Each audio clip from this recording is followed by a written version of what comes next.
Sa lahat.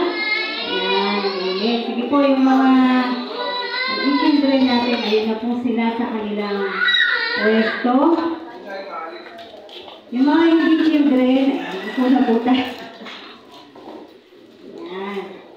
Good morning po! Good morning! Ayan, batiin po natin yung mga kapatid natin, katabi natin, nasa likuran, nasa harapan. Good morning! Ayan. Mapagpalang umaga po sa lahat. At patuloy po tayo pagpupuri sa Panginoon. Kanina, nagpuri tayo sa Lord sa pamamagitan po ng awitin. Ngayon naman ay sasamba at magpupuri tayo sa Panginoon sa pamamagitan naman po ng pag-aaral ng kanyang salita. Amen. So kung handa na po tayo, yan. Salamat po sa Diyos. Pag sinabi ko po handa na tayo, ay nandyan na po ang inyong mga Biblia. Dahil yun po yung nararapat. Amen. Tayo po ay manalangin na. Tiis-tiis lang po tayo. Air continuous naman yung ating. Tiis-tiis lang tayo sa init. Amen. Darating ang araw. Darating araw. Aircon tayo. Loobin ng Panginoon. Kaya ipag-pray nyo po na magkaroon po ng yung linyahan para hindi na po tayo nakikisubmitter. Iba po kasi kapag sarili or meron tayong sariling kontador. Amen. Kasi pag ito po talaga limitado lang po yung gamit natin. Kaya kung mapapansin nyo, pag praise and worship, hindi po pwedeng magsabay yung mga electric fan. Para lamang po sa kaalaman ng iba. Amen. Tayo po ay manalangin na. Hallelujah. Lord, maraming salamat po minsan pa sa umaga na to. Salamat sa iyong kabutihan. Salamat po sa iyong kadakilaan. Salamat po Diyos sa buhay na meron kami ngayon na na-enjoy namin. Lord, may problema? Yes. May kabigatan? Yes. May dinadala? May pasanin? Yes. Hindi naman po yun nawawala dahil nandito pa po kami sa mundong ibabaw, Panginoon. Pero lahat ng ito ay kayang-kaya mong pagtagumpayan, Lord God. Sa tulong mo, sa piling mo, Panginoon, dahil pangako mo yan sa amin, di mo kami iiwan, di pababayaan man. Kaya maraming salamat po. Buo ang pag-asa namin, O Diyos, na kami po'y minamahal mo. Kaya naman patuloy kami nagtitiwala sa iyo. Kaya tinataas namin sa iyo, Panginoon, ang nangingi ng panalangin sa oras na to. Si Sheila Marie Bathan Mendoza, nakasalukuyan po. Ngayong araw, magte-take po siya ng kanyang board exam sa pagiging teacher. Lord, tunay nga lahat ng inaral niya, lahat ng nireview niya, we pray, Lord God, na matandaan niya lahat yun at nawa kasama yun doon sa kanilang i-exam. At higit sa lahat, ang dalangin namin, Panginoon, ang pagkakapasa niya ngayon pa lang sa board exam na to upang siya po ay lubusang maging ganap na guro. Kaya salamat po, Lord, in advance. Nagpapasalamat na po kami sa iyo. At sa bawat isa sa amin dito, Lord God, hindi man namin na isa-isahin anumang mga pangangailangan meron kami, Panginoon. Sabi mo nga, Lord, alam mo na lahat because you are all-knowing God. Kaya, Lord, sa iyo po na pinagkakatiwala anuman yung mga sitwasyon, anuman yung mga dalahin, anuman yung mga bumabagabag sa mga kaisipan ng bawat isa. Ano man yung mga kabigatan, lahat ng ito, Lord, pinagkakaloob namin sa iyo. At kami payapain mo sa araw na ito habang kami nag-aaral mo yung salita. At naniniwala po kami, Panginoon, na kami po rin ay iyong pinagpapahinga kada araw ng linggo, Panginoon. Kaya salamat po, maluwalhati ka po sa pamamagitan ng aming mga buhay kung paano ka namin sinasamba. Sa pangalan mo, Panginoong Jesus, kami lahat ay magsasabi na Amen! Amen! Hallelujah! Amen! Meron po akong gustong itanong sa inyo. Sino nakasakay na ng bangka o barko? Wow! O konti pa lang, no? Yung nakasakay ng bangka. Pwede bangka o kaya barko. Bangka, nakasakay na ako. Barko, hindi pa. Ayan. Kahit alin po doon yung nasakyan ninyo. Pag hindi pa po umaalis yung bangka or yung barko, di ba nakatigil lang yun? Nakatigil lang, di pa siya aalis. Pag hindi siya umaanda?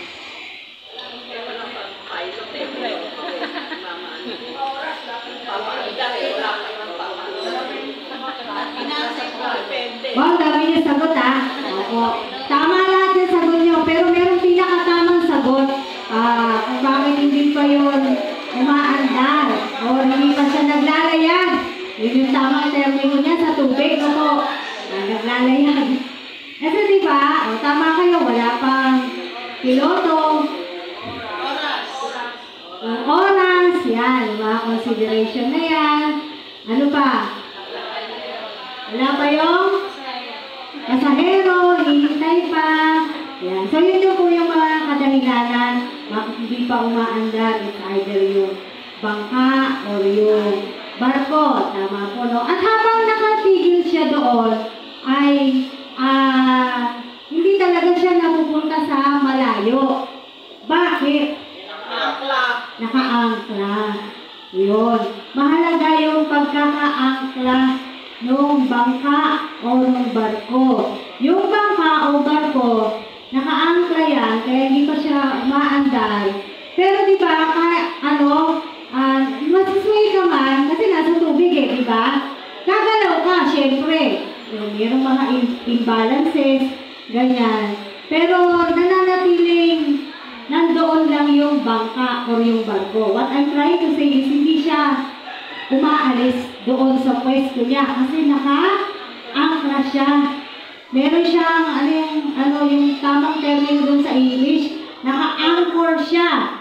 Hindi yung gatas, yung anchor. Tama po, yung angkla. Amen. Ayan, so ito po yung pag-aaralan natin. Ihanda niyo po yung inyong mga Biblia, Ikalawang Korinto, Kabanata 4. Mahaba po yung babasahin natin ngayon. Ikalawang Korinto po, Kabanata 4. Talata 1 hanggang 15. Uy, Tagalog na Tagalog yan ha. 2 Corinthians chapter 4, verses 1 to 15 po, ang ating pong pag-aaralan ng salita ng Diyos sa araw na to. Nakita na po natin, Ikalawang Korinto, Kabanata 4, talata 1 hanggang 15. Ayan, kung nakita na po natin, atin na pong basahin. So, 1 to 15 po, yung babasahin natin po dito. Amen?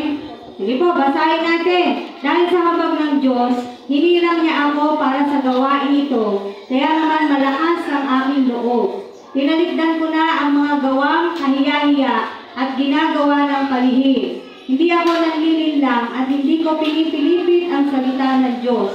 Sa halip, hayagan kong ipinangaral ang katotohanan at ito'y alam ng Diyos. Kaya't handa akong pahatol kanino man. Kung may talakbong pa ang mabuting balitang ipinahayag namin, ito'y natatalakbungan lamang sa mga napapangamak. Hindi sila sumasampalataya sapagkat ang kanilang isip ay binulag ng Diyos ng daigdig na to. Sila'y binulag nito upang hindi nila makita ang liwanag ng mabuting balita tungkol sa kanilingan ni Kristo na siyang larawan ng Diyos. Verse 5 po tayo.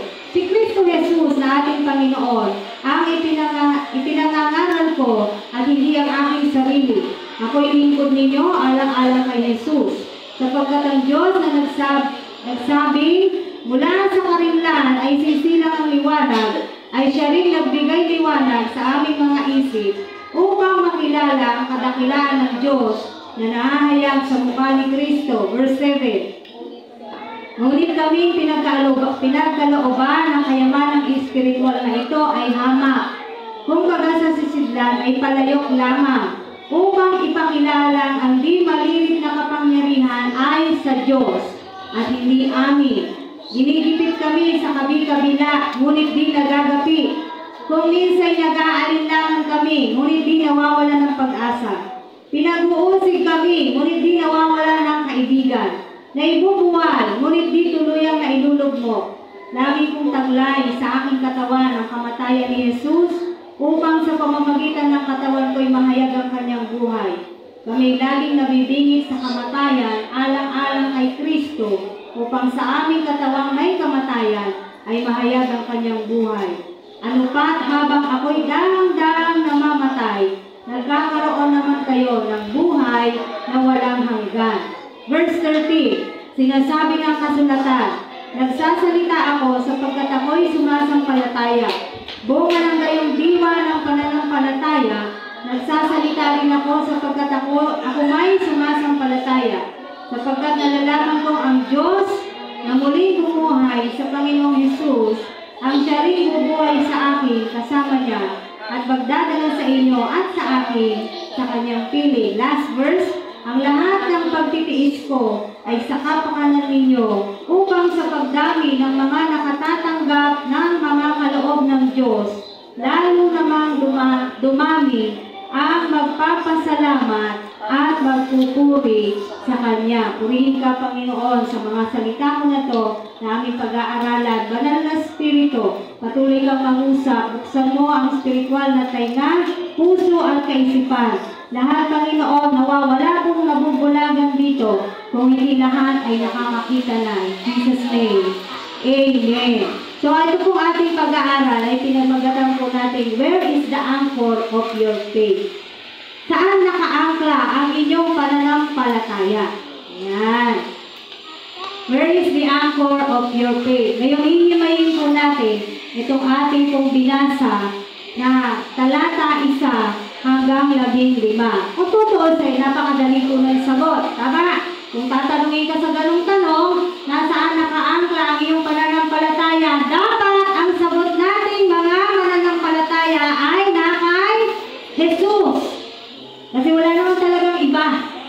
Na kay Jesus Christ lamang, dapat yung pagkakaangkla ng ating pananampalataya. Then, if He is the anchor of our faith, marami pong magaganap sa buhay natin na kung saan, kahit po tayo ay nakakaranas ng mga bagay na hindi maganda sa mundo na to, yan po ay mapapagtagumpayan natin lahat. Bakit? Nakaangkla ang iyong pananampalataya sa ating Panginoong Hesus. Ngayon, isa-isahin po natin. Una, kung kay Hesus, kailangan malinin natin yung ating mga sarili. Kailangan alamin natin, saan nga ba nakaangkla yung aking pananampalataya? Kilala mo na ba talaga si Hesus?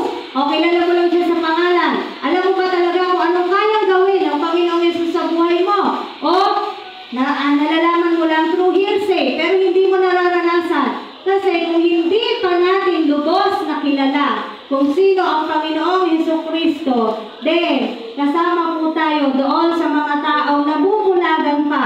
Kaya hindi nila nakikita yung kaliwanagan kasi bulag pa sila dahil binulag sila ng Diablo na nasa mundo na to. Kapag nakatalokbo pa ang mga mata natin at hindi natin nakikita sino si Jesus, ano yung nagagawa ni Jesus Christ, kaya ba talaga ng Diyos na tulungan ako? Kaya ba talaga ng Diyos na sagutin itong katanungan ko? Alam ba talaga ng Diyos itong sitwasyon ko? Alam ba talaga ng Diyos itong nangyayari sa akin?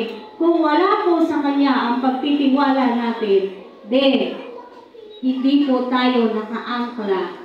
Yung pananampalataya po natin ay hindi nakaangkla kay Jesus Christ. Kung hindi, maaari na, kasi pwede namang nakaangkla yung pananampalataya natin sa tao. Tama po? Tingnan niyo po ha, sa tao, sasabihan ka niya. Halimbawa po ako, gamitin ko na yung sarili ko. Kapag sasabihin ko, Charlotte, basta bibigyan kita ng bagong damit. Hindi ba maniniwala ka sa akin, Charlotte? At aasahan mo yun. Tama? Kahit wala akong sinabi na bukas or sa isang linggo, wala. Basta maniniwala siya, tiwala siya, payapa na siya, at pwede niya pang ipagmalaki sa asawa niya o kung kanino mang kausap niya, uy, bibigyan daw ako ng bagong damit ni Pastora. Di ba? Ganyan? Minsan pinagmamalaki na po natin. Nasa kanya na ba yung bagong damit? Wala pa. Pero yung pagtitiwala niya doon sa nagsabi sa kanya, nandoon. Amen? At yun po dapat, ang pananampalataya, may pagtitiwala, yun yung sinasabi natin na inaaral natin ngayon, kung paano nakaangkla dapat ang mga pananampalataya po natin sa ating Diyos. Kasi siya, Diyos siya. Tayo, tao tayo, pero salamat sa Diyos kasi may nagtitiwala po sa atin. Ingatan natin yung mga pagtitiwala na yan ng mga tao sa atin. Amen po. So kung marunong tayo o kung kaya natin magtiwala sa mga tao, mas lalo at karapat dapat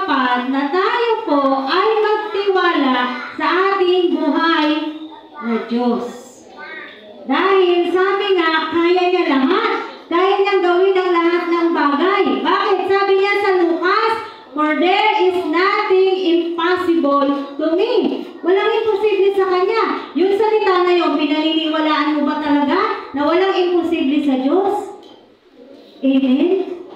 Gusto ko ipatotoo yung may mga prayer request po tayo. Tama, pinagpe-pray natin every Friday. And one of our prayer requests that I gave to the prayer warriors last Friday ba yun? Ay si Pastor Rex. Kung kilala niyo po si Pastor Rex, isa po siya sa talagang pastor na tumulong sa atin. Kung natatandaan niyo pa po siya, nung wala tayong pastor, siya po yung pastor na laging kasama natin. At kapag tatawagin po natin, talagang siya po ay pumupunta.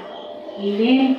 So, in short po, ang prayer request, kasi nakaranas siya ng, hindi lang naman po isang beses, heavy chest pain, matitinding sakit, no? Sa dibdib, sa likod, sa sikmura.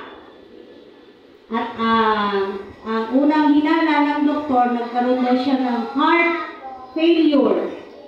Yan. Kasi yun yung, tinis. Yun yung mga lumalabas po talaga. Kaya yung gamot niya, ay pang-puso. Kasi yun yung naano ng doktor. For how many weeks lang natin pinag-pray kay Ars? Hindi ko sinasabing tayo lang. Siyempre yung mga ka-church niya po, sila din yung unang-unang nanalangin sa kanya. Ho? Parang 2 weeks or 3 weeks. Ina-update naman po ako nung dati kong principal. Ano na yung kaganapan kay Pastor Rex. And last night ba o nung isang araw, tuwang-tuwa siya na chinat niya ako, walang sakit sa puso si Pastor Rex. Kung aanuhin mo, yung mga nangyayari sa kanya, sa puso talaga. Kasi doktor naman na po mismo yung nagpatotoo. Pero, nung bumalik sila nung isang araw, ayun, napakasaya nila na ibalita, walang makita yung another laboratory test, yung mga ganyan, paulit-ulit, wala po silang makita sa puso niya. Pero, syempre, iingat pa rin dahil may edad na po, yung cholesterol, yan daw yung tumataas. O yung mga cholesterol natin, ha? Cholesterol, sugar, yan. Ang gusto ko sabihin dito, himala po talaga yun. Kasi kung aanin mo, gusto na siyang i-confine eh. Dahil heart failure. Pero, bakit walang makita? Kasi nakaangkla sa Diyos yung pananampalataya. Nagtiwala sa Diyos. Hindi lang tayo, yung mismo may sakit, yung mismong taong pinapanalangin natin, ay merong tiwala sa Diyos. Meron siyang kapayapaan. Yung po yung gusto natin sabihin. Na walang imposible sa Diyos. Isa lamang yan sa napakarami pong himala na pwede nating marinig. Maraming pwedeng magpatotoo. Basta ang pananampalataya natin ay nakaangkla sa ating Diyos na buhay. Amen. So, tingnan po natin. Kung nakaangkla yung pananampalataya natin sa Diyos, una, there will be a complete surrender to Jesus Christ. Verse 2 po. Hindi tayo masyadong lalabas dito sa 2 Korinto, Kabanata 4. Puntahan po natin yung verse 2. So, kung nakaangkla po yung pananampalataya natin sa ating Panginoong Jesus, there will be a complete surrender to Jesus Christ. Verse 2, sabi rito, tinalikdan ko na, si Pablo po itong nagsasalita, tinalikdan ko na ang mga gawang, kahiya-hiya at ginagawa ng palihim. Hindi ako nanlilinlang at hindi ko pinipilipit ang salita ng Diyos. Sa halip, hayagan kong ipinangaral ang katotohanan at ito'y alam ng Diyos, kaya't handa akong pahatol kanino man. Ano yung complete surrender? Talagang sinuko na po yung buhay sa Diyos. Kung ikaw ay isa talagang mananampalataya, sinuko mo na talaga yung buhay mo sa Diyos. Paano? Tinalikdan mo na lahat. Tinalikuran mo na lahat. When we say tinalikdan, ito nga yung repentance. Yung unang-unang nababago sa pagre-repent mo ay yung kaisipan mo na hindi mo na yung gagawin, hindi mo na yung babalikan. Bakit? Yung mga gawang kahiya-hiya mo dati, tinalikdan mo na. Amen. Yung po yung complete surrender. Yung talagang totally binigay na po sa Diyos yung kanyang buhay kapag kaya niya ng talikuran lahat na mabuti at hindi magaganda sa paningin ng Diyos. Sabi rito, ano yung mga tinalikda ni Pablo? Mga kahiyan-hiyang gawain. Yung mga ginagawa ng palihim. O baka may mga ginagawa po kayo mga pasikret yan. Kasi bakit siya ginagawa ng pasikret? Minsan dahil hindi maganda yun. Kaya pasikret na ginagawa. No po. So, sabi rito, talikuran na natin. Katulad ni Pablo, talikuran na po natin. Bakit? Sinurrender na po natin ang sarili natin, ang buhay natin. Nung tinanggap natin si Jesus Christ, sabi natin, di ba, in prayer, Panginoon, ikaw na po ang maghari sa aking buhay. Natatandaan niyo po yung prayer natin na yan? No? And that prayer doesn't end there. Hindi po nagtatapos yung panalangin na yun ng ganon. Kung hindi, dapat naaalala natin, o nga no, binigay ko na yung buhay ko sa Diyos.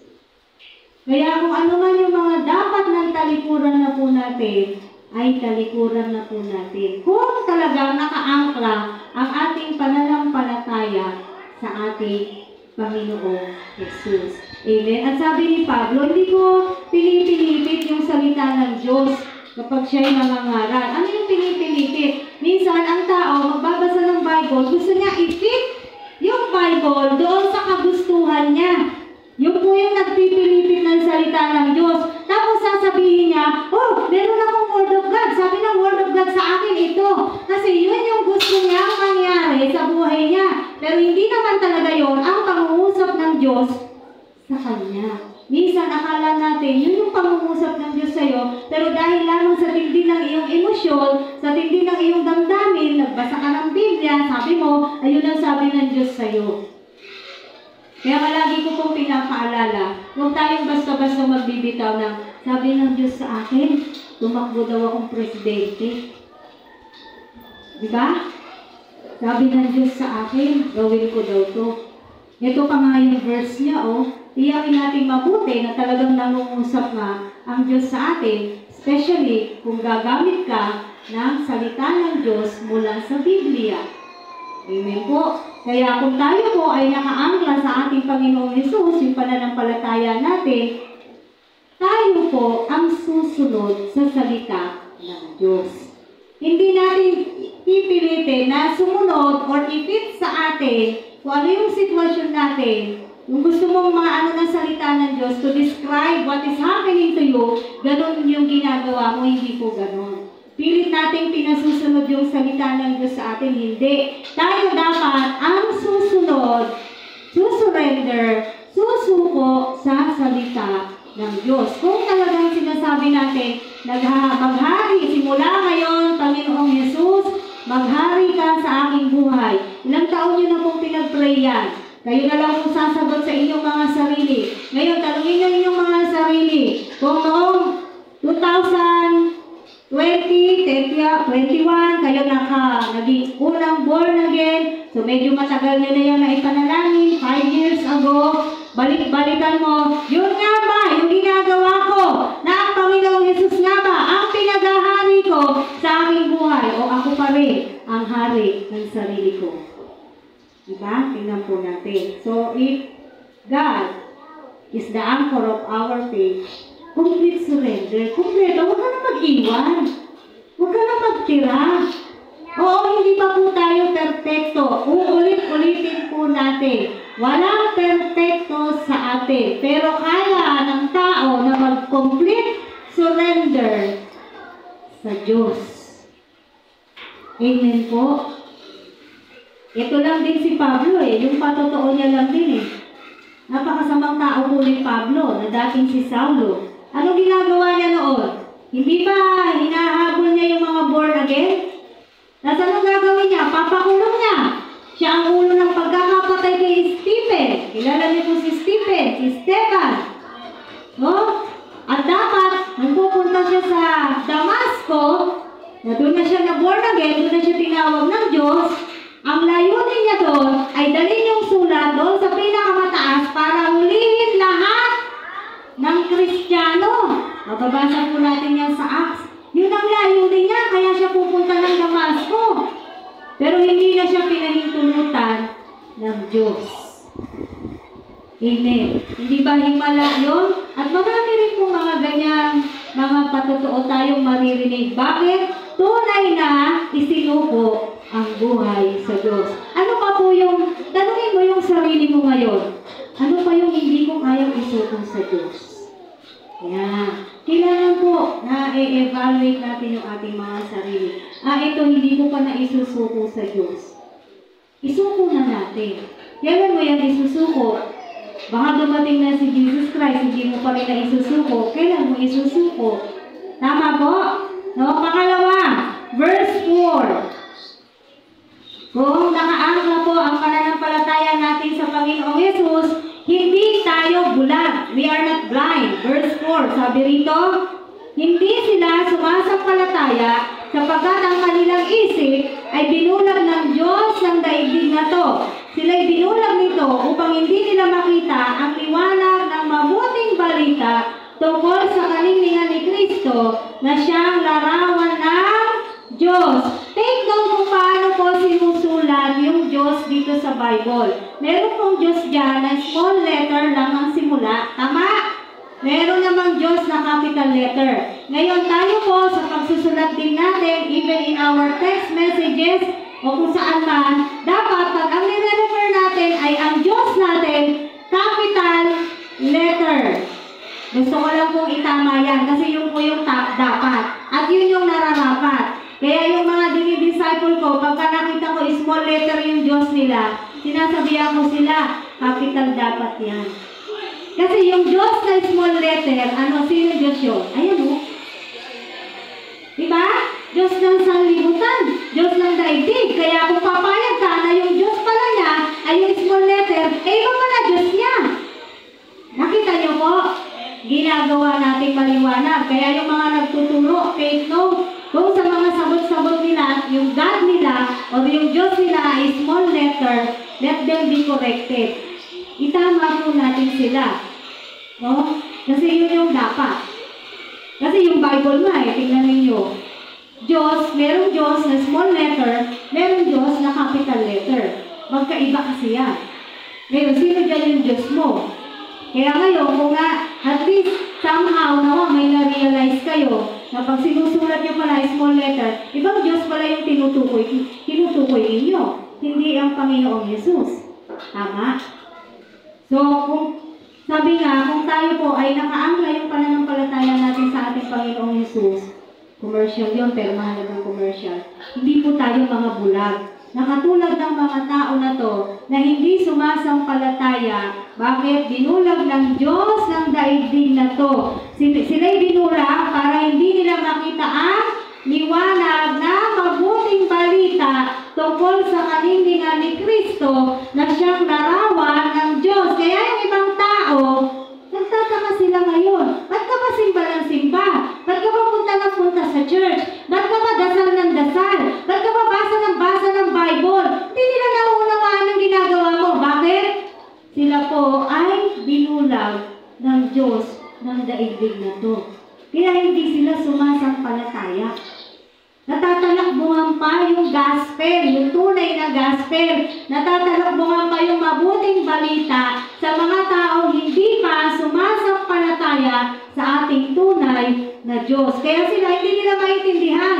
Bakit ka punta ng church? Ba't gusto mo sa church? Bakit napapagod ka sa church? Ba't kailangan mong gawin to? Ganyan. Amen. Pero tayo, naiintindihan natin. Bakit natin to ginagawa? Tama po ba? Naiintindihan nyo ngayon. Ba't kayo nakaupo ngayon dyan?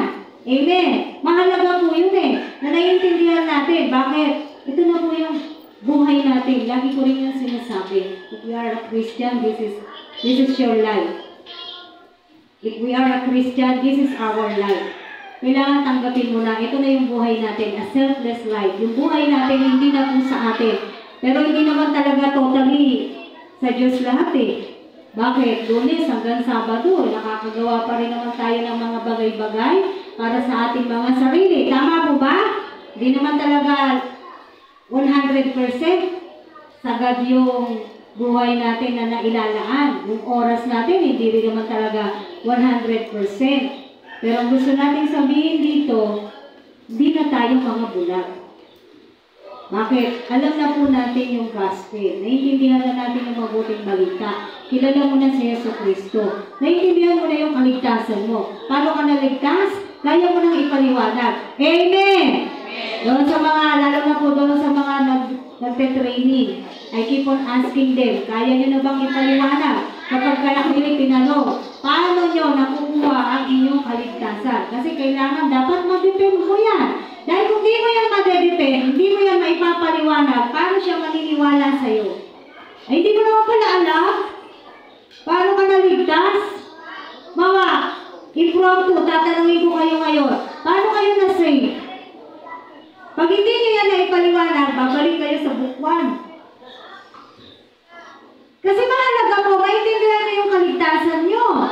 Yung kaligtasan natin. Amen. O paminsan-minsan, mga nagtuturo, tanongin nyo sila. Sige nga, kung naiintindihan mo yung kaligtasan mo, share mo nga sa akin. It's very important na maintindihan po natin yung salvation natin. Bakit? Si Jesus yun eh. Pero kung di mo maintindihan, hindi mo pa kilala na lubos si Jesus Christ at kung ano yung mga ginawa niya dahil hindi mo maipaliwanag, hindi mo maipagtanggol ang iyong ministeryo, ang iyong Diyos. No? So lahat ng mga sumasampalataya na po sa Diyos ay hindi na po sila mga bulag. Sila po ay mga naliliwanagan na. Kaya tayo, maliwanag na tayo. Nakita niyo ba? Literal na maliwanag. On this side only muna. Partial lang. Kasi yung mga nagagawa po natin, may mga pasok din. Kaya sa susunod na lang itong kalahati. No? O yan. Napansin niyo ba? Maliwanag na? Amen? Salamat doon sa mga nagkaloob. Amen. At yan po ay ibinahagi na po natin sa kanila. Yung lahat ng pinunsumo natin patungkol sa ilaw. Sabi ko nga, meron pala talagang difference kung may ilaw. Kasi pag umaga, hindi mo masyadong ma-appreciate yung liwanag ng ilaw eh, di ba? Pero kanina, sabi ko nga kay TRC, nung pinatay ko to, madilim na pala talaga pag pinatay ko. Itong nasa gitna na to. No? Kumbaga, nandun yung effect. Eh di lalo na kapag ka madilim. Minsan kasi umuulan, siyempre, mas ma-appreciate na po natin yung liwanag. So, tayong lahat ay nasa liwanag na. Bakit? Hindi na po natatalokbungan ang mabuting balita sa atin. Alam natin yung gospel, naiintindihan natin yung gospel, kilala natin yung Diyos natin, alam natin yung salvation natin. Amen! Pangatlo, kung naka-anchor po kay Jesus Christ ang ating pananampalataya, ang ating pong pag-asa, syempre, ay na kay Jesus. Verse 5. Si Kristo Jesus na ating Panginoon ang ipinangangaral ko at hindi ang aking sarili. Ang ko'y lingkod ninyo alang-alang kay Jesus. Sabi po ni Pablo. Ngayon, si Kristo ang Panginoon ang ipinangangaral ni Pablo. Same as true with the preachers today, na katulad ko, ang ipinangangaral po natin dito ay si Kristo. Walang ibang bida dito kundi ang Diyos natin. Wala tayong ibang itinataas dito kundi ang Panginoong Yesus natin. At ang ating pag-asa ay nasa Panginoong Yesus, na kay Yesu Kristo. Amen! At tayo, bawat isa sa atin, ay lingkod. Hindi man lahat pa ngayon ay lingkod na ng Diyos. Kaya kung tayo man po ay mayroong kalingkuran sa Diyos, mga kapatid, hindi kasayangan ng oras at buhay mo na ikaw ay naging tagapaglingkod ng Diyos. Bakit? Yung pinaglilingkuran ko at pinaglilingkuran ko ay Diyos ng mga Diyos, Hari ng mga Hari, Panginoon ng Panginoon. The highest among the highest. Yun ang pinaglilingkuran natin. Kaya walang sayang sa oras natin. Amen! Walang nasasayang. No? At napupuno pa po tayo ng pag-asa. While we obey, while we serve God, napupuno po tayo ng pag-asa. Bakit? The more na nakikilala po natin ang ating Panginoong Jesus. Kung tayo po ay naglilingkod sa Kanya, sumusunod sa Kanya, pag-asa natin nasa Kanya, the more na nagnanais tayo na makilala po natin ang ating Diyos, at the more na nararanasan natin ang Diyos natin araw-araw. Tama po? Araw-araw nararanasan natin ang ating Diyos na buhay sa ating mga buhay. No? Bakit ko sinabing araw-araw? Hindi ba mabait ang Diyos sa iyo? Ngayon, buhay pa tayong lahat. Mabait ang Diyos sa atin. Malalakas pa tayo ngayon. Amen? No? Yung mga unseen blessings, kailangan pinagte-thank you din po natin yan sa Panginoon. Huwag lang yung mga laging nakikita, yun lang yung iniisip natin na pinagpapasalamat natin sa Panginoon. There are a lot of unseen blessings na binibigay sa atin ng Diyos.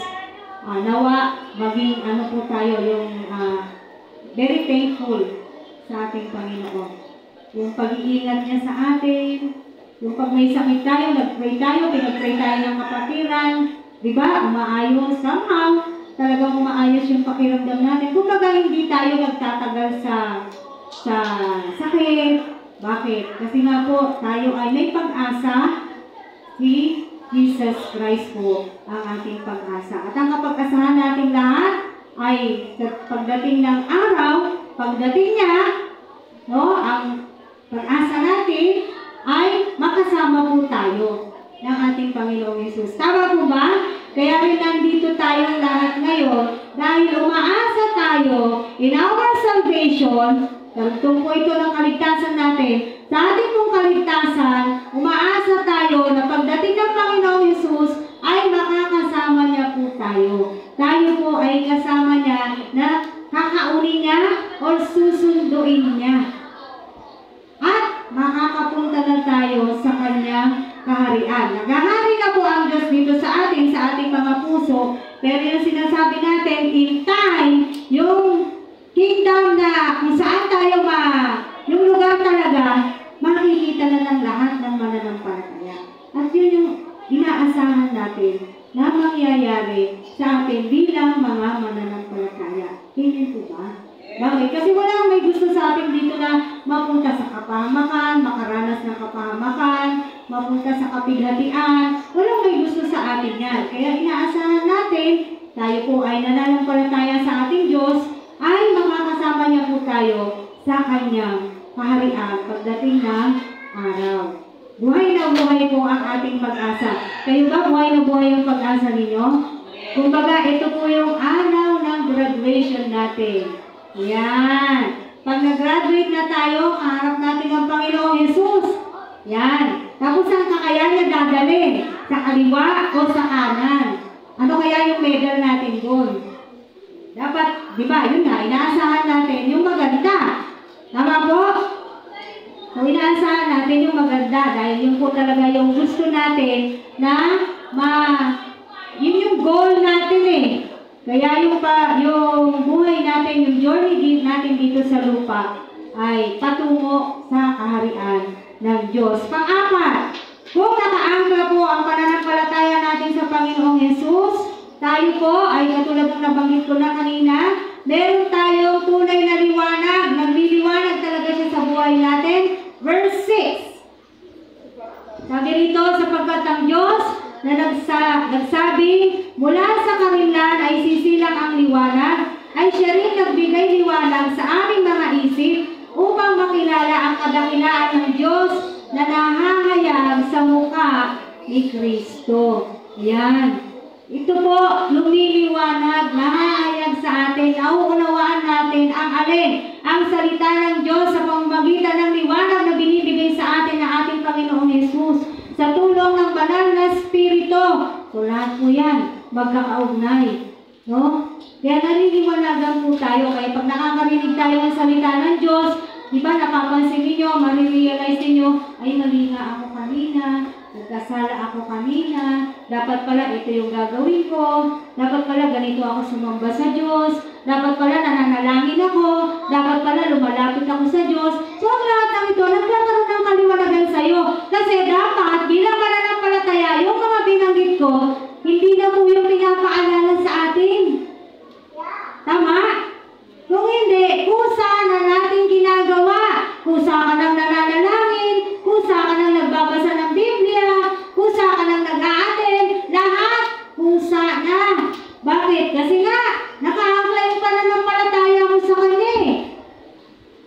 Tama po.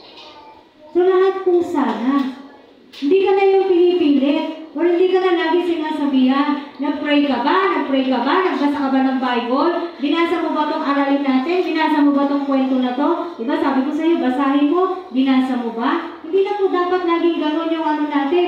Kung hindi, para tayong grade 1, hindi tayo umaalis sa pagiging grade 1. Or hindi nagle-level up. Nakita po natin to. So, kung ang Panginoong Hesus po, ang angkla ng ating pananampalataya, yung liwanag na binibigay niya sa ating kaisipan para mahayag ang katotohanan sa puso't isip po natin, nalalaman natin, natatanggap natin, ito ang sinasabi ng Diyos sa akin. Ito ang gagawin ko. Ito ang susundin ko dahil nangungusap ang Diyos. Amen po. No? Napakahalaga po na nasusunod po natin ang Diyos.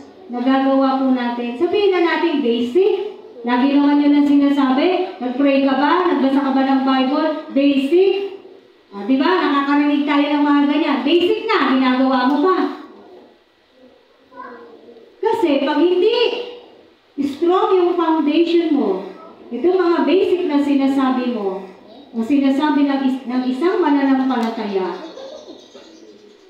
pag kahit nakaangkla yung bangka o barko, tutumba ka. Babagsak ka. Bakit? Hindi sa Diyos yung pagkakaangkla mo eh. No? Kaya kahit po sabihin natin paulit-ulit, basic naman, lagi naman yun ang sinasabi ni Pastora, ang tanong kasi, ginagawa po ba natin? Kahit na paulit-ulit na sinasabi natin, nag-pray ka ba? Nagbasa ka ba ng Bible? Nag-aral ka ba? Nag-devotion ka ba? Kahit lagi po natin yung sinasabi, kung hindi mo naman ginagawa, hindi naman sinusunod. Tapos sasabihin mo pa basic. Anong tawag doon? Mayabang. Basic daw pero hindi ginagawa. Basic pero basic pala eh, ba't hindi mo alam? Na ito pala yung dapat mong gawin. Nakita niyo po? Pag sinasabi niyo basic lang yan, tapos hindi mo ginagawa, ang yabang ng mananampalataya na yun. Kasi pag nagsalita ka ng basic, ibig sabihin madali lang yun. Easy lang yun. Easy lang pala eh, ba't di mo magawa? Kung madali lang, dapat nagagawa ng isang tunay na nakaangkla ang pananampalataya sa Panginoong Jesus. Kaya huwag niyo mismo ninyo mga basic things to do na dapat ginagawa ng isang mananampalataya. Lalo na kung hindi mo naman sinusunod, huwag ka magsasabi ng basic. Amen. Panglima, kung nakaangkla ang pananampalataya po natin sa ating Panginoong Jesus, the beauty of Jesus bring your anchor of your faith. Verse 7 to 9. Yan, makikita po natin yung kagandahan ng ating Diyos. Kagandahan, hindi yung literal na beauty po, hindi po yun yung ibig ko sabihin. Tingnan po natin ito. Ngunit kaming pinagkalooban, 7 to 9 yung babasahin natin. Pinagkalooban ang kayamanang espiritual na ito ay hamak. Kumbaga sa sisidlan ay palayok lamang upang ipakilala ang di malirit na kapangyarihan ay kanino? Sa Diyos at hindi amin. Ginigipit kami sa kabi-kabila, ngunit di nagagapi. Kung minsan nag-aalinlangan kami, ngunit di nawawalan ng pag-asa. Pinag-uusig kami, ngunit di nawawalan ng kaibigan. Naibubuwal, ngunit di tuluyang nailulugmok. Nakita niyo po, ang ganda niyo ba? Katulad ng halimbawa natin na bangka o barko, tulad ng sinabi ko, nakaangkla yan. Pero yung mga tao sa loob, ganyan-ganyan yan, di ba? Nasusway yan kasi nga, nasa tubig. Tama po, nasa tubig. Parang ito lang yan. Sabi ni Pablo, ginigipit kami sa kabi-kabila, ngunit hindi kami nagagapi. Alam naman natin na lahat po tayo talagang nakakaranas ng, hindi man lahat literal na nakakaranas ng kagipitan. Pero ibig sabihin dito na ginigipit kami sa kabi-kabila. Dahil sila lingkod ng Diyos, dahil sila mangangaral ng salita ng Diyos, talaga pong sila ay hinuhuli at gusto silang patayin.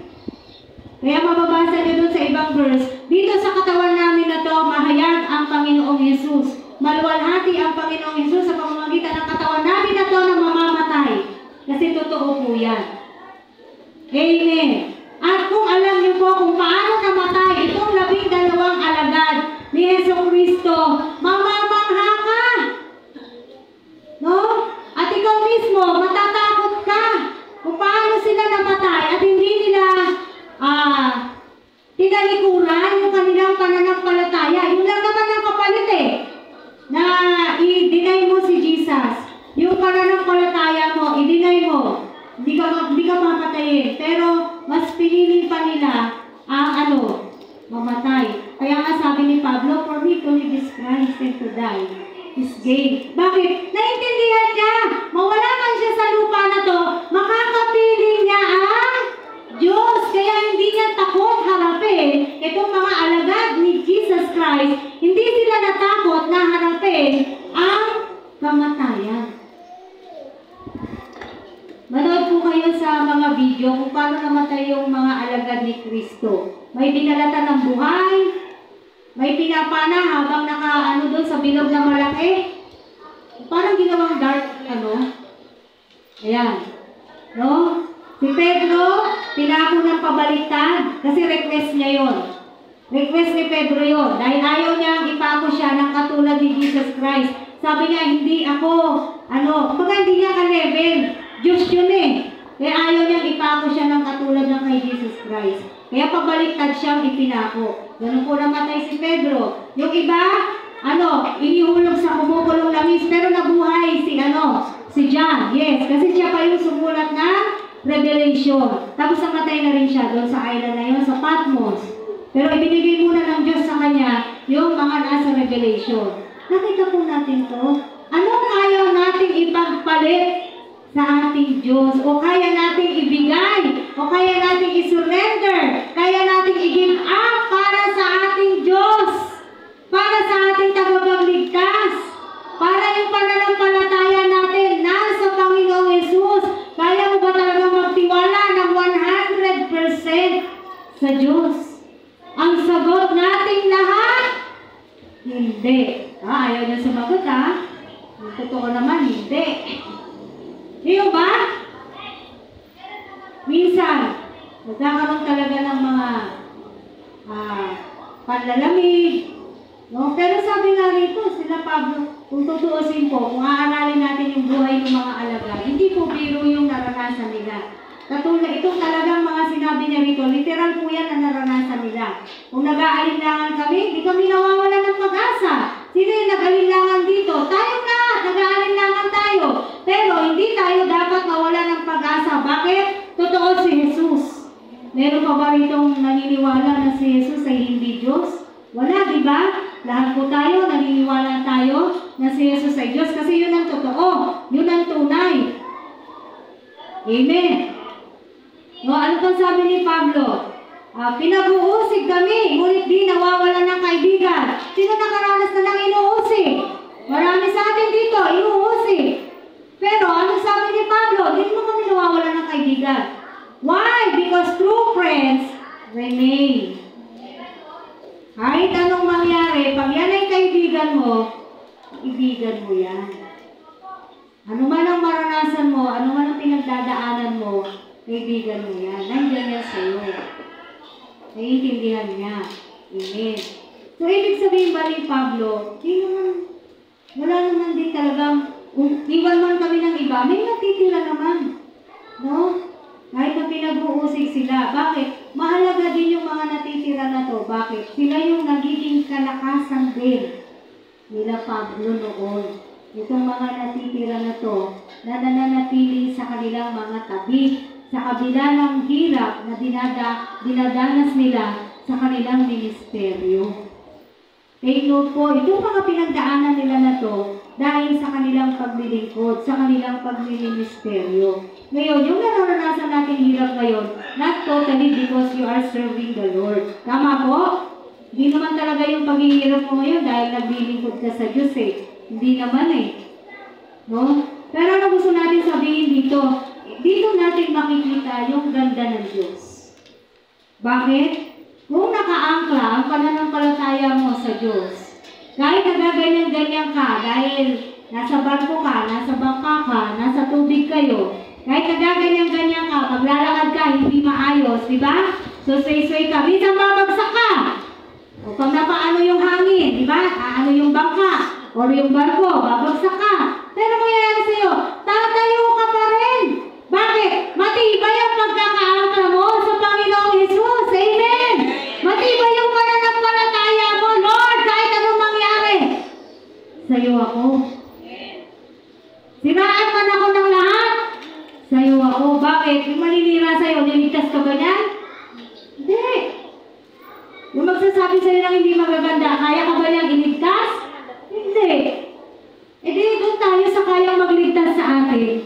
Doon natin ibigay yung ating pagtitiwala at doon natin nakikita yung ganda ng Diyos. Yun yung sinasabi ko, the beauty of God.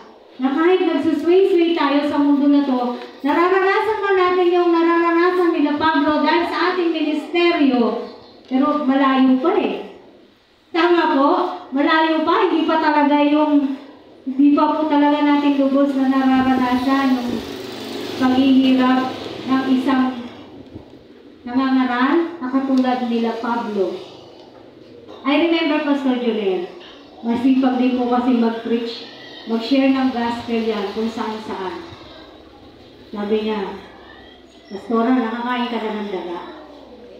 Baka ba? May tingin nga, hindi ko matagal ang tignan ng daga eh. Kasi one time, doon sa siniran niyang word, yung family pinakain siya. So, syempre, pinakain siya, kumain siya. Pero sinabi na rin sa kanya kung ano yun. Wala silang ibang pagkain. Ha? Yung daga? Palakayan na yung lasang manok. Palakayan. Pati daga? Palaka nakain ko na. Sabi niya, alam ko naman po na daga yun, pero wala silang pagkain. Yun lang talaga yung pagkain nila, daga. Kaya sabi niya, kahit po na nasusuka ako, nilulunok ko kong pilit. Alam mo yun, kasi nagsishare siya ng Word of God eh.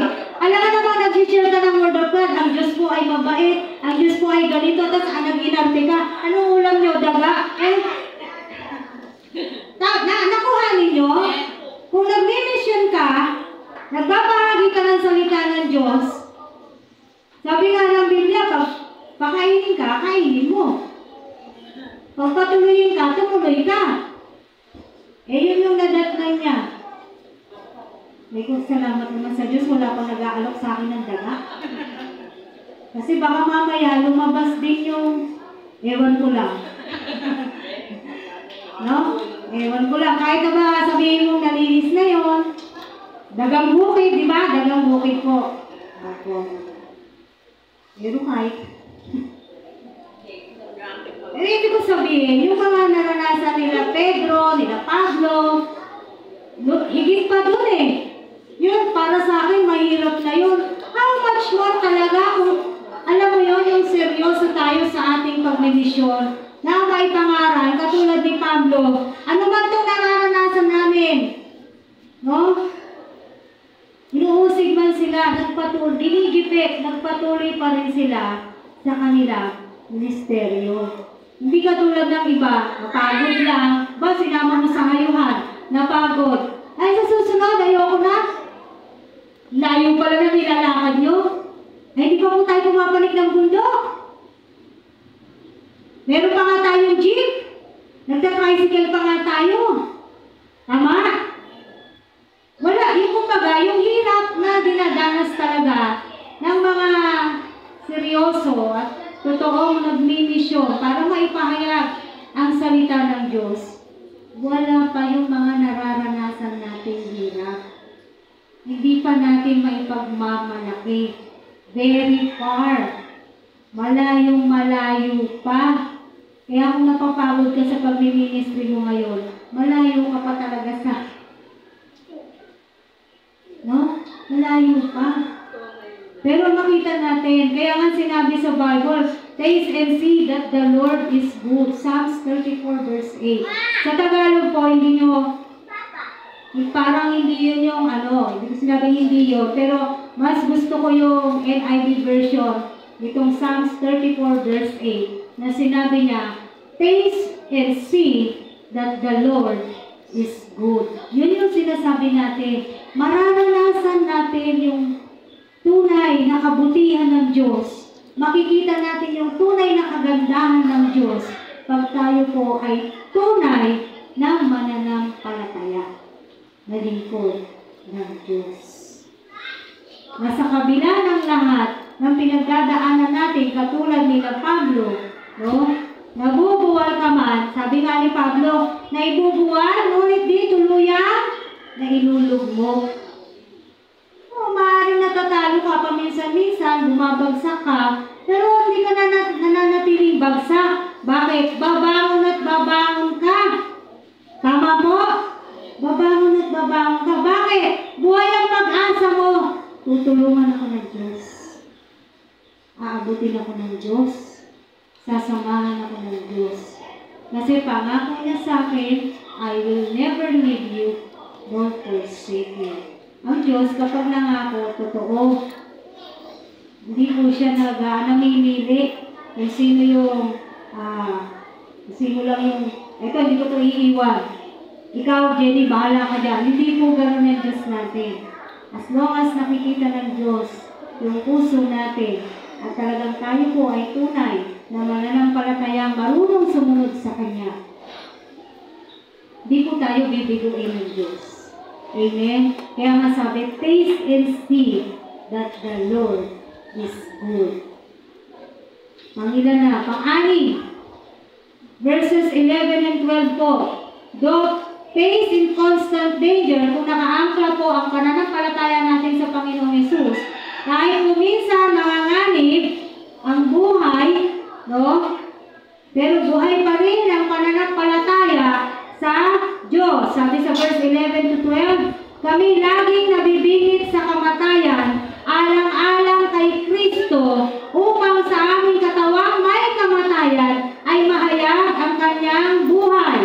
Ano pat habang ako'y dahan-dahang namamatay, nagkakaroon naman kayo ng buhay na walang hanggan. May pakinabang. Kaya nga si Pablo, malakas ang loob niya. Ano man yung kinakaharap nila. Kaya nga sabi, they are facing always constant danger, constant death. Kasi hindi po sila tinitigilan ng mga kaaway nila eh. Dumating na nga sa punto, si Pablo inihulog sa basket para lang maligtas. Dahil siya po talaga ay nahabol. No? Pero sabi niya nga rito, laging nabibingit sa kamatayan yung buhay nila. Alang-alang kanino? Alang-alang kay Kristo. At kahit harapin nila yung kamatayan, sabi niya, habang ako'y dahan-dahang namamatay, nagkakaroon naman kayo ng buhay na walang hanggan. Paano yun? Dahil sa kanyang pangangaral, dahil sa kanyang ministeryo, dahan-dahan, syempre yan. Of course naman, hindi po yung lakas nila talagang palaging malakas. Tama? Pero dahil sa kanilang mga katyagaan, at talagang sila'y lingkod ng Diyos, sila'y nagbiministeryo, ang pananampalataya nila'y nakaangkla sa Diyos, kahit pag ganyan ang nararanasan nila, dahan-dahan silang nangihina, katulad na ng sinabi ni Pablo, ang mga taong miniministeran niya o sinesyaran niya ng salita ng Diyos ay nagkakaroon ng buhay na walang hanggan. Kumbaga, natutuwa na siya kahit pa naghihirap yung kanilang sitwasyon, mismo yung sarili nila, yung buhay nila, pero natutuwa na siya. Bakit? Nagkakaroon ng buhay. Yung ginagawa nila, ano sabi niya? Kayo naman ay nagkakaroon ng buhay na walang hanggan. Why? Hindi sila tumitigil sa kakapangaral, kakashare ng salita ng Diyos. Hindi katulad natin. Opo talaga, dumating ako sa punto ng buhay ko. Ng GCS time pa. Sabi ko, may worship na sa service na sa umaga. Sa hapon, titipunin pa kami ni Pastor Ray. Tapos magtuturo siya uli. Alam mo yun, parang nagre-reklamo ako. Tuturo siya uli. Wala siyang tigil sa kakaturo. Kakaisipan ko lang yun. Baka kayo nag-iisip din na ganyan. Meron na sa umaga. Si Pastora, pagdating ng hapon, gusto pa kami turuan, makauwi na nga. No? Pero alam nyo, naging napakalaking kapakinabangan. Hindi ko to inaano. I'm very proud to say na dahil kay Pastor Ray, ay ganito ako. Kasi siya naman talaga yung unang spiritual father ko eh. Katulad ng na-share ko sa training namin in teaching and preaching. Sino naka-influensya sa'yo sa buhay mo? Sa iyong pangangaral? Hindi kasi sinabi sa akin mangaral ako, hindi. Kung hindi yung mga salita na itinuturo niya, yung mga word of God, natanim ng natanim. Pero hindi na may nalimutan, pero mas marami yung natanim. Yun po yung gusto kong sabihin. Na nagreklamo man ako noon, si Pastor, meron ka sa umaga, meron ka sa hapon. No? Pero, naging malaking kapakinabangan po yan, sa totoo lang. Bakit? Sa pamamagitan ng pakikinig ng salita ng Diyos, doon tayo nagkakaroon ng pananampalataya. Yung pagsawaan. Ano ba yan? May midweek na. May webis pa. May fairness. Tapos may training pa. Okay lang yun. Puro word of God na. Okay lang yun. Hindi ka pa naman talaga lumalampas sa langit. Tiyakin mo nga na nasa pinto ka na. Baka ka wala ka pa sa pinto, nagre-reklamo ka na na puro word of God, word of God. Tama? No? Katulad po nila Pablo, kahit po we face a lot of hardships. In our ministry, gusto ko liwanagin, kasi itong naranasan nila Pablo, sa pagmiministeryo nila to, no? Kung ano man yung paghihirap na pinagdadaanan nila, it is because of their service. It is because of their ministry. So kahit po tayo nakakaranas ng mga hardships sa buhay natin, sa ating pagmiministeryo sa Diyos, pero mas doon natin nararanasan yung kapangyarihan ng Diyos. The more na humaharap tayo sa kabigatan, pagsubok ng paglilingkod po natin, the more na nararanasan natin, pinapakita ng Diyos yung kapangyarihan niya. Anak, hindi ka nag-iisa. Anak, hindi naman talaga ikaw gumagawa. Amen? No?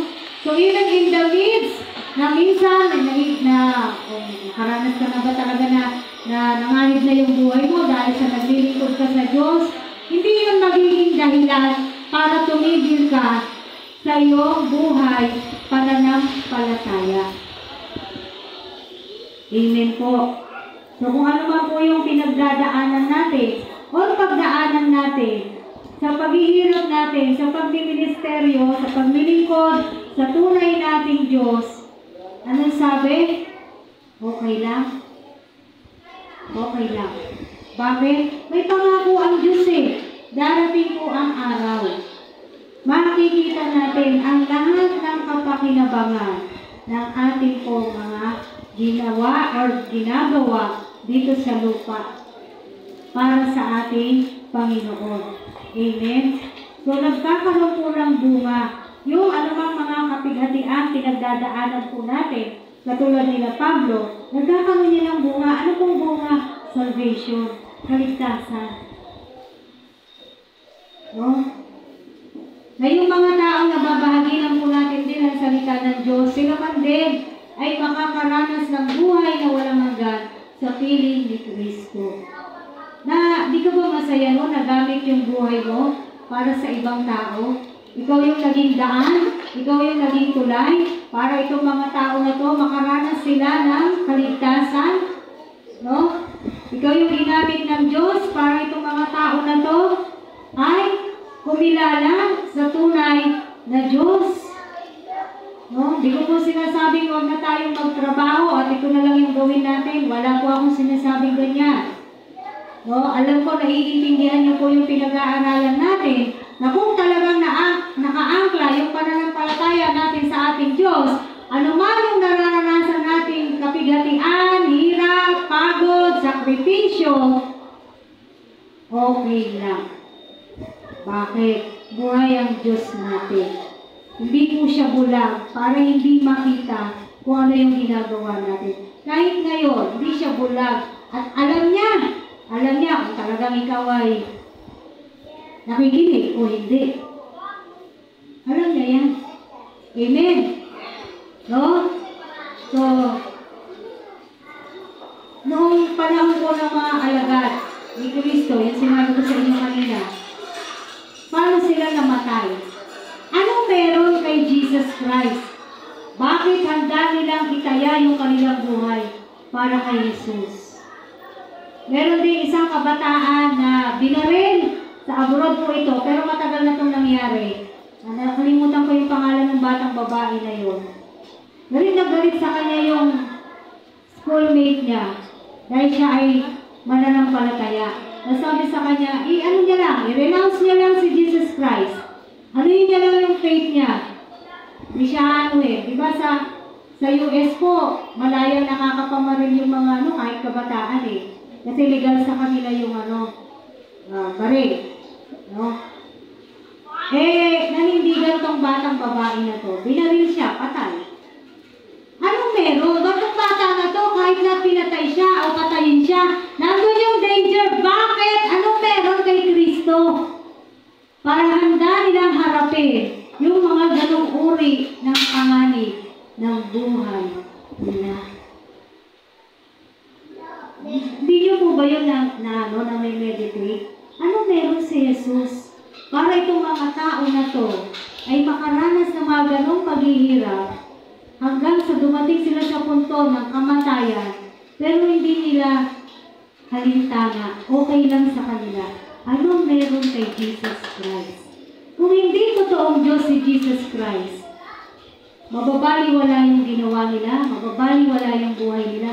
Pero hindi binigay talaga nila yung buhay nila para sa Panginoong Jesus. Bakit? Alam nila na si Jesus ay Diyos. Alam nila, tunay na Diyos itong Diyos na to. Na sinasabi ng karamihan, isa lamang yung propeta, isa lamang yung tao, katulad lang natin yan. Hindi po totoo yan. Baka masway kayo ng mga ganyang katuruan. Ang dami kong verse sa Bible na magpapatunay na si Jesus ay Diyos. Kaya dapat lang na yung pananampalataya natin ay nakaangkla o nakaangkot kay Jesus Christ. Dahil tanging sa Kanya lang, sa pagkakaangkla ng pananampalataya natin sa Panginoong Jesus, doon tayo titibay. Malulugmok ka man, di ka naman talaga tuluyang babagsak. Oo, sige ka man, may matitira pa rin sa'yo. Katulad ng ginawa niya kay Elijah. Akala ni Elijah nag-iisa na siya. Hindi niya alam, may nireserva ang Diyos 7,000 pa na propeta. Ganon kabait ng Diyos. Ganon kagaling ng Diyos. Diba? Amen?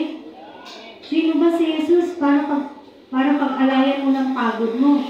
Pagod pa lang, wala pa naman talagang hirap na hirap dito Tama po? Naku, umuulan, madulas. Huwag na tayong mayo. Hindi na ulan, umaambon. Umaambon na ako, sasakit ang ulo ko. Huwag tayo pupunta ng church, umaambon. Alam niyo po, yun po yung mga masakit na katotohanan na nangyayari sa mga mananampalataya. Simpleng bagay. Anyway, kaya nila nagagawa yun. It is because hindi pa nila lubos na nauunawaan. Sino si Jesus Christ? Bakit wala kang kayang ibigay para sa Diyos? Para sa Panginoong Jesus? Kaya nga binigay na lahat Ano ba yung kapalit? Hindi. Uulit-ulitin natin. Sino ang may kailangan sa Diyos? Tayo. Ang Diyos ay Diyos. Diyos pa rin siya kahit wala tayo. Tandaan po natin yan. Amen? Diyos pa rin siya kahit wala tayo. Pero tayo, pag wala tayo, wala tayo. Wala na. Mabubulo ka na. At kung mamalasin pa, hindi ka doon pupunta sa piling niya. Kung patuloy na magmamatigas ang isang sinasabi na Kristiyano na hindi nakaangkla ang pananampalataya kay Kristo. Amen? So dahil po sa atin, last po, verse 15 to 16, sabi po rito ni Pablo, ang lahat ng pagtitiis ko ay sa kagalangan ninyo, upang sa pagdami ng mga nakatatanggap ng mga kaloob ng Diyos, lalo namang dumami ang magpapasalamat at magpupuri sa Kanya. Many will receive Christ and be saved because of us, because of you. Many will receive gifts from the Holy Spirit para ano? Para magamit sa kanilang pagministeryo. Hindi naman tayo basta-basta isasalang ng Diyos eh. Bibigyan muna niya ng gifts of the Holy Spirit para yon ang magagamit niya para sa kanyang ministeryo, para sa kanyang kalingkuran. Kapag tinawag ka ng Diyos, sigurado meron kang gift. Bibigyan ka niya ng gift. At yun yung gift na yun gagamitin mo para kanino? Para sa Kanya. Marami ang magpapasalamat at magpupuri sa Kanya. Bakit? Thank you Lord, nakilala kita. Dahil sa iyo, nalaman ko, magaling pala akong kumanta. Kaya ngayon, inaawitan kita. Hanggang kailan ka aawit? Hanggang kailan, Lord, mo ko kailangan. Hanggang kaya ko pang umawit, aawitan kita, Panginoon. Yung mindset of a service to the Lord, wala naman po kasi ano po eh. Yung sa mundo, retirement, walang retirement. Hanggang kaya mo, may mga preacher pa rin po tayo ngayon, 80 years old. Si John MacArthur, kung kilala niyo si John MacArthur, napakagaling na preacher, 8 years old na po siya. Pero sabi niya nga, hanggang nabubuhay ako, magpipreach at magpipreach pa rin ako. Nasa kamay ng mga bata! Yan, si RC ng bata, oh. Kasi pinarip. Ibig ko sabihin bata, malalakas pa tayong lahat. Yes! Oh, di ba? Malalakas pa tayong lahat. Kaya pa. Kayang-kaya actually. Kayang-kaya. Kayang-kaya sumunod sa Diyos. Kayang-kayang paglingkuran ng Diyos. Tsaka, galing sa Kanya yung gift, sa Kanya mo gagamitin. Amen? In conclusion po sa ating pong pag-aaral, dito lang din. Hindi tayo masyadong lumabas. Baba lang po yung mata nyo. Verses 16 to 17. Sabi pa rin ni Pablo, kaya hindi ako pinanghihinaan ng loob, bagamat humihina ang aking katawang lupa, patuloy namang lumalakas ang aking espiritu. Ang bahagya at panandaliang kapighatiang dinaranas ko ngayon ay magbubunga ng kaligayahang walang hanggan at walang katulad. You see? Di ba niya ito talaga nararanasan pero alam niya na. Napiling ako ng Diyos. Magbubunga, ano man yung sabi niya nga eh. Bagamat hindi siya pinanghihinaan ng loob, humihina man yung katawang lupa, kasi syempre yung tao hindi po pabata, patanda, tama? No? Yan sinabi niya yan. Patuloy naman lumalakas ang aking espiritu dahil hindi tumigil si Pablo sa kanyang ministeryo, kaya patuloy na lumalakas ang kanyang espiritu. Ang bahagya at panandaliang kapigatiang dinaranas ko ngayon ay magbubunga ng kaligayahang walang hanggan at walang katulad. Ano man yung nararanasan natin ngayon? Si Pablo nga, kung i-describe niya yung naranasan niya, bahagya lang. Yung tayo nga, makadaing tayo, sobrang hirap ko.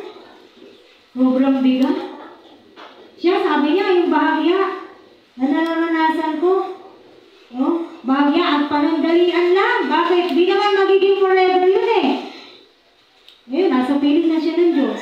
Anong nararanasan mo ngayon? Naghihirap ka sa paglilingkod sa Panginoon. That will not be forever. Hindi naman niya mananatiling hanggang-hanggang. May katapusan yan. Amen? Bakit? Yung bunga ng ginagawa natin paglilingkod sa Diyos Doon pa lang, makita mo lang yung bunga. Sapat-sapat at higit-higit na kabayaran sa ating mga mananampalataya. And you can proudly say, uy, ako nag-alaga kay Nanay Emma, kumari lang ha. Alaga ko yan. No? Ako gusto ko to, lagi sinasabi ni Pastor Rina. Anak ko yan. Gusto ko yun. Lalo na yung mga magulang mo po kasi noon ay malayo, buhay pa sila, sa Pampanga sila. Kung sinasabi niya sa akin yun, may kausap po siyang iba. Sinasabi niya, anak ko to, tuwang-tuwa po ako. My heart is very joyful. No? Kaya tayo rin, mga inaalagaan natin, makita mo, someday, nangangaral na rin ang salita ng Diyos, sapat na ligaya na yung, di ba? Sapat na ligaya na yung mararamdaman ng mga nagtuturo. Kung tayo magiging masayang-masaya, eh di lalo na ang Diyos. Lalo na yung Diyos. O si Charlotte, dati pa upo-upo lang. Ayun o, nagtatights na. Nasa harapan na. Yung mga ganyan, di po ba? Nakakatuwa. Yun na po yung bunga na masarap. Walang ano yun, walang kapantay na bayad yun.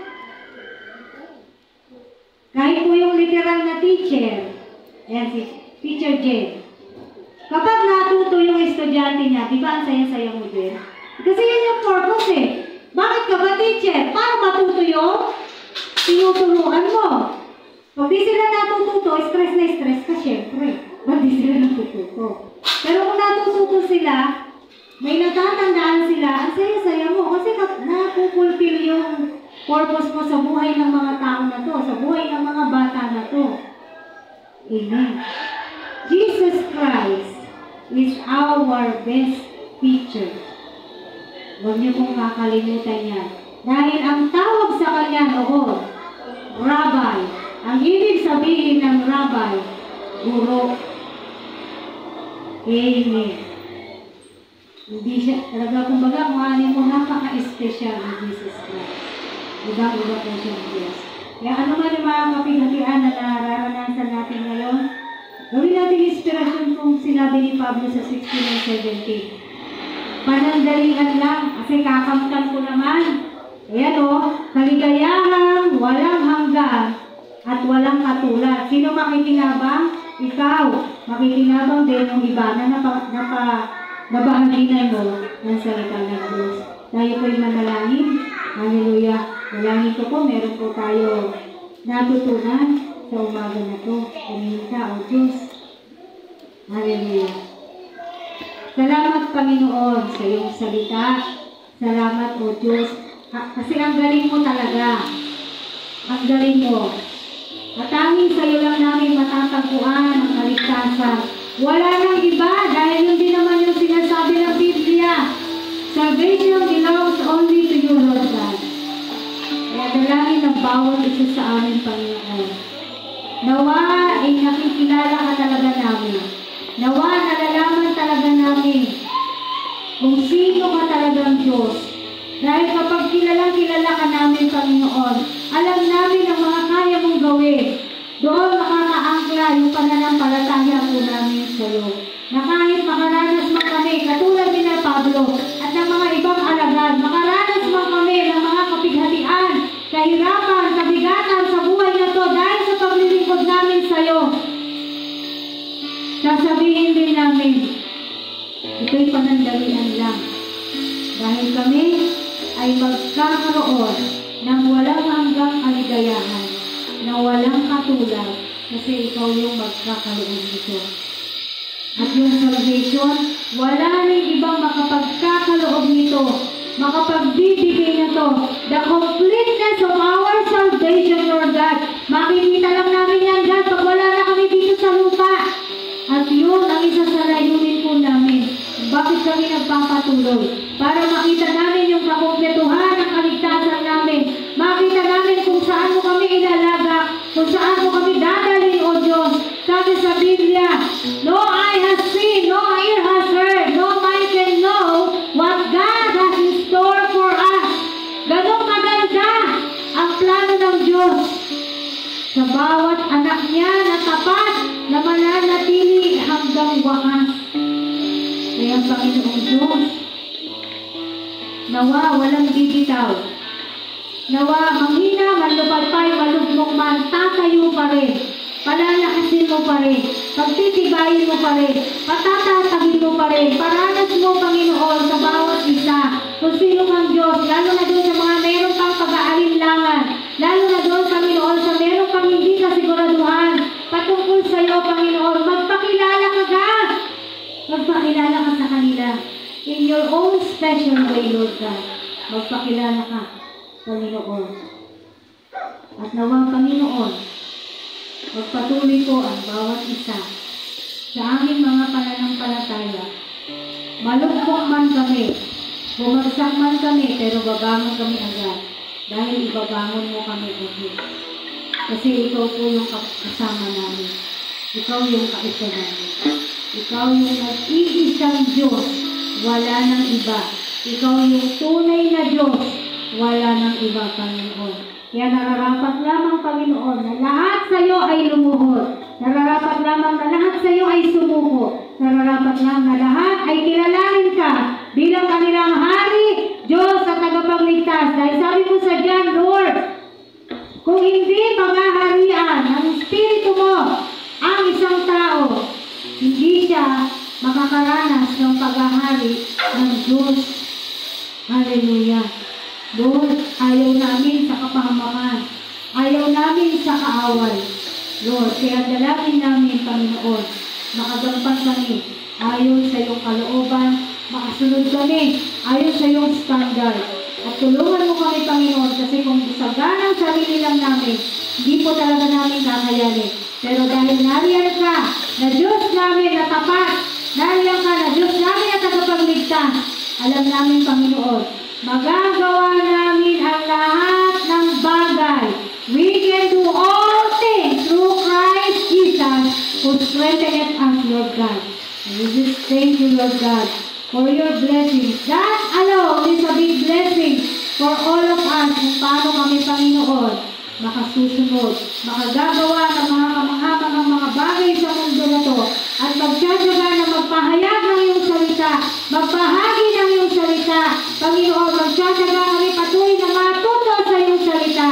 At kung makarinig pa kami ng mga salita mo, O Diyos, kahit araw-araw, huwag kaming manghinawa, huwag kaming mapagod, huwag kaming magsawa. Bagkos, Panginoon, magpasaisip namin na ito'y magiging malaking kapakinabangan mismo ng aming mga pananampalataya. Purihin ka, O Diyos. Tayo pong lahat ay tumayo. Hallelujah. Bigyan po natin ang karangalan, pagpupuri ang ating tunay na Diyos, nag-iisang banal na Diyos, nag-iisang makapangyarihang Diyos, na darating ang araw, yung mga hindi lumulod sa Kanya, luluhod. Darating ang araw, yung mga hindi kumikilala sa Kanya, ay kikilala. Sapagkat malalaman nila na ikaw ay tunay na Diyos. Kaya Panginoon, nawa kami mga naririto, O Diyos, nakakaalam ng salita mo, Panginoon. Huwag na kami maagaw ng kaaway o anumang sitwasyon. Meron kami, Panginoon. Bagkos, patuloy ka namin kilalanin, patuloy ka namin mahalin, patuloy ka namin ibigin, patuloy namin maialay ang buhay namin sa iyo, ang oras namin sa iyo, God. Hindi mo kinukuha yung 24 hours namin, but we must learn how to prioritize you. Hallelujah. Hallelujah. Purihin ka, O God, na aming mga buhay, aming mga pangyarihang Diyos. Purihin ka sa oras na to. Awitin po natin yung kabanal-banal ng Diyos sapagkat yun ay totoo. Banal ang ating Diyos. Hallelujah. Makapangyarihan ang ating Diyos. Sino yung Diyos mo? Alamin mo kung sino yung Diyos mo. Itong Diyos natin dito na sinasabi natin ay tunay na Diyos na makapangyarihan at banal na kayang gawin ang lahat ng bagay, lahat ng mahihirap, lahat ng mga imposible. Hallelujah. Purihin ka, Panginoon. Purihin ka, O Diyos. Hallelujah. Kabanal-banal ng Diyos, walang katulad mo, lahat ng buhos sa iyo ay luluhod, lahat ng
ang araw, lahat kikilala sa'yo.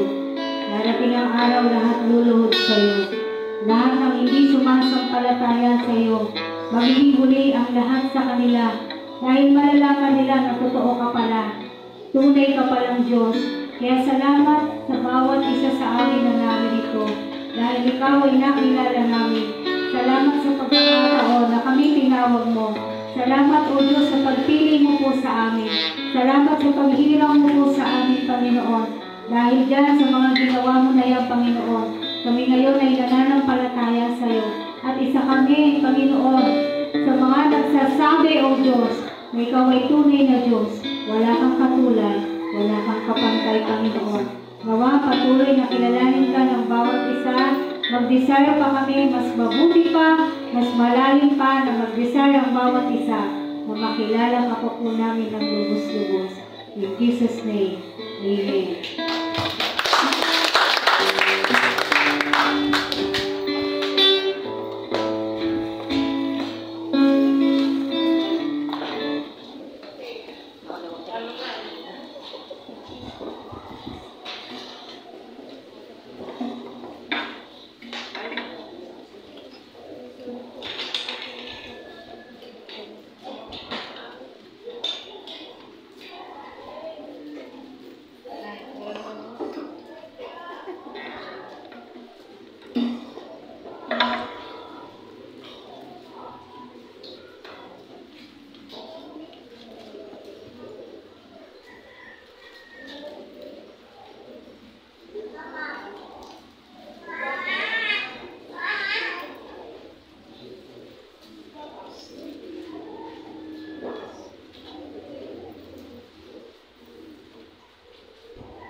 Dumako naman po tayo sa ating pagkakaloob na tunay nga talagang kailangan maging anchor ng ating pananampalataya yung ating Panginoon. No? So, nasa po natin ang ating mga tithes and offering.